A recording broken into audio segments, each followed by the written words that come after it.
talk through this. That's fine. Is that that's okay? right, yeah, yeah. So you're going to get a little education too. Okay, great. So let's see here.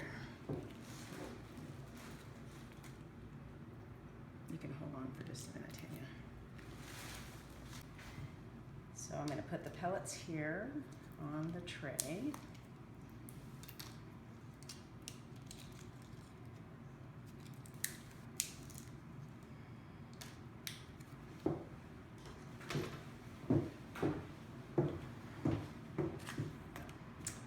And I kind of just organize my tray where I put the steri strips and the cover up here at the top. I always put my pellets, open up the blade, open up my sterile field, get it all ready to go. And then when I mark, I find a greater trochanter in the top of the buttocks crack. And you're just gonna draw a straight line between the two, and you're gonna go halfway in between, so it's right here.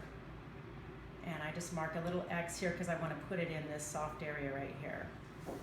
Can you do that? And then we just inject the area. I always pull back on the skin pretty taut like this. It actually helps the needle go in easier.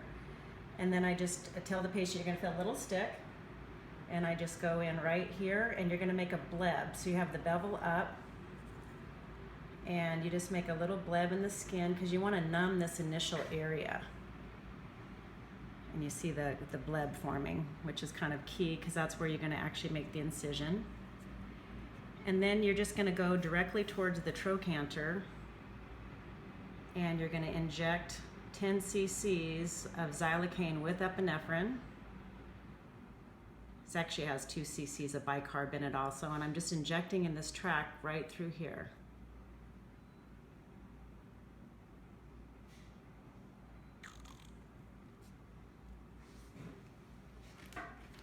And then I actually take the chlor swab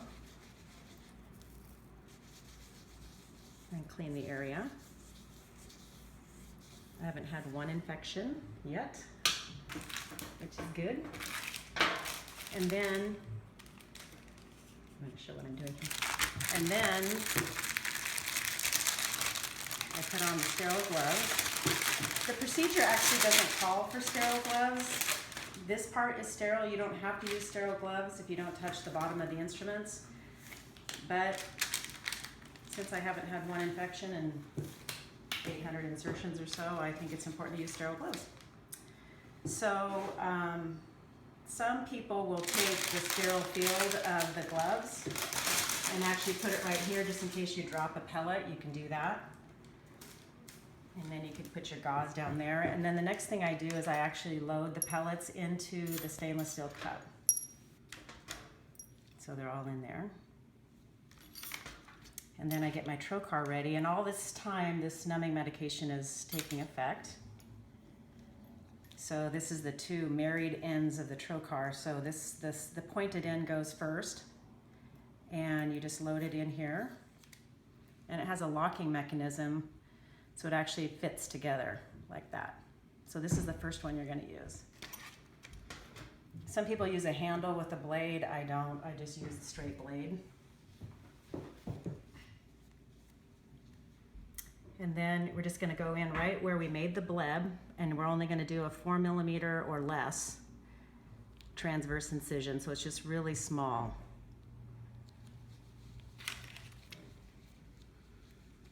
And then I just pull back like this so you can open up the incision, and you're going to put the bevel up like this, right into the incision.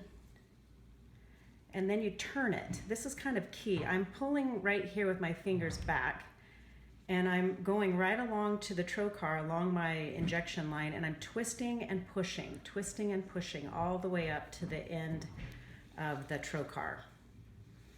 And then I hold the gauze right here, because it kind of stabilizes the trocar, and I pull the insertional blade out. This is also kind of key. I hold the cup here with the pellets in it. These pellets are very expensive, so you don't want to drop the pellets.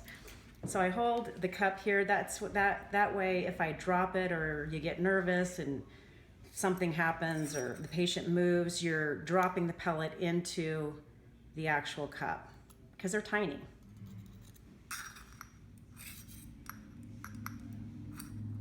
Sometimes they're kind of hard to get a hold of too.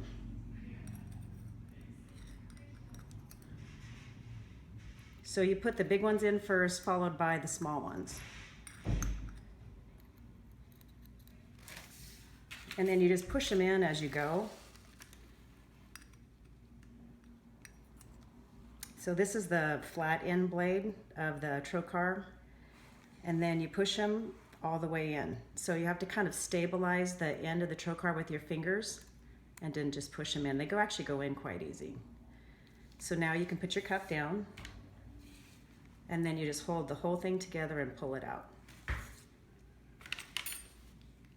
Not everybody uses a tincture of benzoin, but I think it's helpful for making the steri strip stick, so I put the tincture on top of that.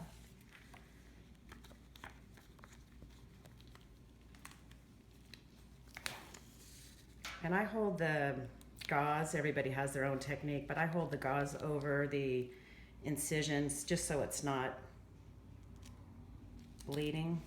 And then you push it together like that so you have a nice closed incision area.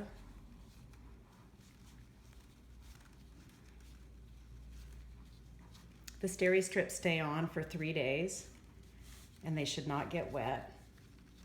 We always tell the patient, leave them on for 3 days. And then we put a little pressure dressing over the top of that. So you just take a 4x4 and fold it up. You're gonna put it right over the top of that. And then this is just a little coverlet to kind of keep it protected. So I hold it with my fingers like this. I found this is the best way to do it, is hold your fingers over the gauze while you unwrap half this. And then I turn it around and put it like this. And then I pull the other half off. Otherwise, if you don't do it that way, it has a tendency to wrinkle up on you. And then I actually have the patient take her hand. I'm gonna have you feel this. There's a gauze bandage in there. Right. That's what the 4x4 is. And so this outer bandage stays on for 24 hours, okay, and it cannot get wet for 24 hours. Okay. And then the steri strip underneath it stays on for 3 days, but it can get wet. Okay. And if you have any problems with irritation from the bandage or the steri strip, be sure and call us right away. Okay. And then we put an ice pack over the top of this. They can put it in their back pocket, and that should stay on the ice packet for a day. You can refreeze it, put it back in, and then we make a follow-up appointment in 4 to 5 months. You did great.